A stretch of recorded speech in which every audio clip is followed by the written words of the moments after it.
Estamos acompañados de Felipe Stallman, uno de los speakers de este Super Next 2025. Felipe, muchas gracias por estos minutos. Un referente de la generación Z. Vamos a hablar un poco de inteligencia artificial también, pero primero que nada agradecerte por este espacio. A vos, Santiago, un placer estar acá. Vamos un poco a llevar el contexto de esta charla en el marco de este evento de Supermercados Uruguay. ¿Cuál es el objetivo? Y resumirnos un poco la presentación de hoy. Bueno, yo me dedico mucho a estudiar a los jóvenes, estudiar el mundo laboral de los jóvenes, la atracción de talento, tanto a nivel de empresa como el encontrar el match entre lo que la persona busca, la persona joven busca y lo que la empresa necesita. ¿Cómo hacemos las empresas para poder captar y retener sobre todo a estos jóvenes que cada vez están menos tiempo en las empresas, ¿no? Tal cual, sí, en España, de hecho, que es donde vivo, en Madrid, 4 de cada 10 jóvenes dejan su trabajo antes de cumplir su primer año de empleo, o sea que es una locura la estadística y cada vez va más en aumento. Algunas estrategias que yo planteo a las empresas sobre todo es ofrecer más flexibilidad laboral, poder ofrecer teletrabajo, algunos días de trabajo en casa, otros en la oficina para generar esa sinergia entre equipos y la presencialidad que tanto suma.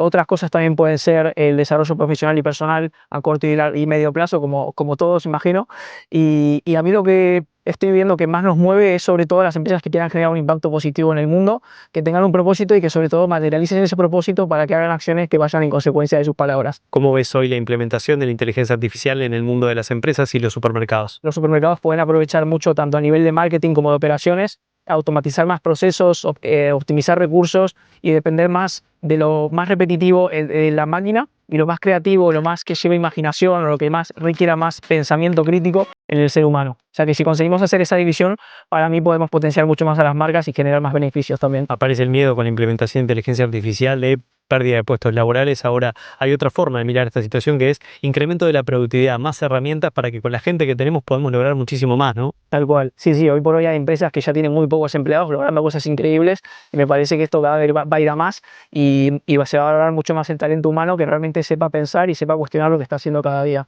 Tal cual. Felipe, ¿qué te gustaría dejarle al público de Uruguay? Bueno, yo admiro mucho a Uruguay. Yo nací en Argentina, vivo hace muchos años en España y vi como un país que estaba en lo más alto, uno de los puntos más altos de su economía fue decayendo poco a poco y veo como Uruguay, que es un país que se supo mantener y supo crecer escalonadamente, le veo muchos futuros y siguen por este camino. Así que enhorabuena. Muchas gracias por estos minutos.